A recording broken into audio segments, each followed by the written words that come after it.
far as the quarterback room is concerned, so with Dak Prescott, obviously after that anomalous season where he had a lot of interceptions, he course corrected quickly. But over the past few games, the red zone has been an issue with the takeaways, or the giveaways, I should say. What's the message there as far as to Dak, and just continue doing what you're doing, but maybe don't press if he's pressing at all? Yeah, for sure. Good question. I think first and foremost, we always talk about touchdowns in the red zone, but first and foremost is always preserve points when we get in there. So certainly a focal point because those change the tide of the game, and we're well aware of that moving forward. That we got to protect the ball first and foremost there to preserve points, and then just as far as the turnovers, it's always a work in progress. The way I look at it is.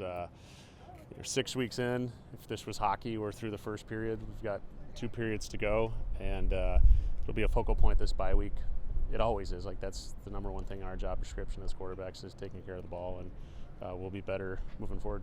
If the run game obviously is something you guys are trying to get going, how much does that help the quarterback when the run game's going just for the balance of the offense? Always. It's the greatest team sport for a reason because there's complementary pieces, whether it's run game, protection, a lot of different things.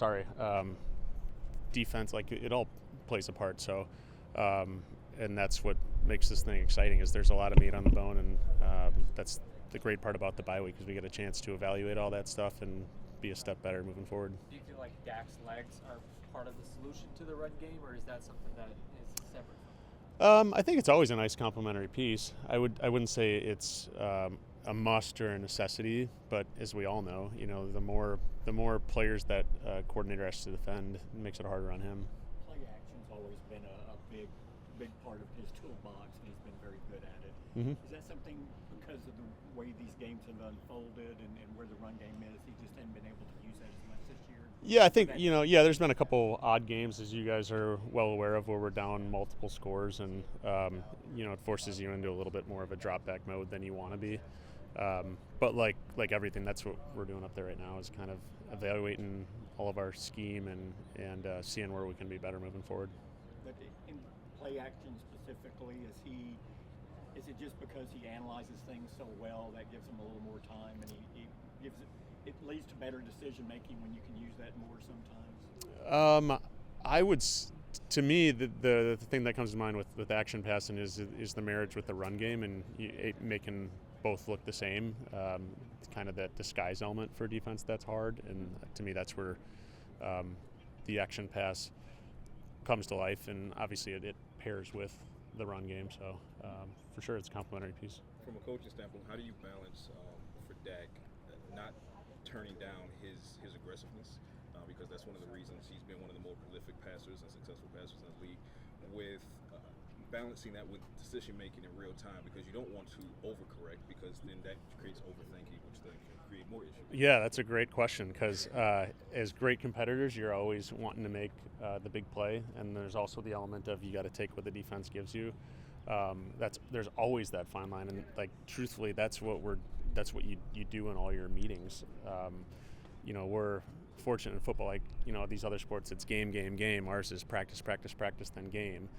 And you spend a lot of that time contemplating in the QB room, the give and take of decisions. Was that worth the risk? In some cases, yes, it is, and in other cases, no, you got to take the profit and move on.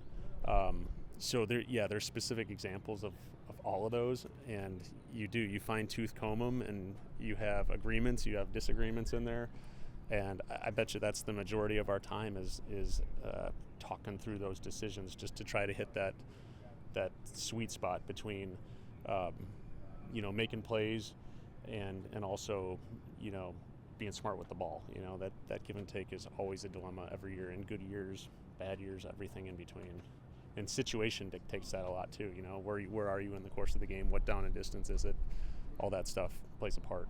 Isn't it even heightened or exaggerated more when you're in games and the other team has scored 3 or 4 times, and you kind of feel, well, normally I wouldn't take this, but I've got to do something here because the risk reward changes as the game. Yeah, I've been in that position myself as a quarterback. That's real when you feel like it's time to make a play, and that's where again, like I just mentioned, the criteria of the situation always comes to play. What was the down? What was the distance? Because there's elements of that where you do have to play those games. It's funny, you'll watch a clip and you're like, oh man, great decision or bad decision, and then you don't have context of what that situation is, and then you blink the tape and you see what the situation of the game was, the time, the score, the D&D, and all that stuff comes into the split decisions that we have to make as a quarterback. Dak and CD obviously had a great connection last year. It's a little bit slower this year. When you're trying to get a connection like that going, as a quarterback, how hard is it to balance, like, hey, I want to get my guy going and maybe not force something but get it to him, but also trying to just run the offense in general? Yeah, to me, it always starts out here on the practice field. That's where that chemistry is built. That's where it's solidified.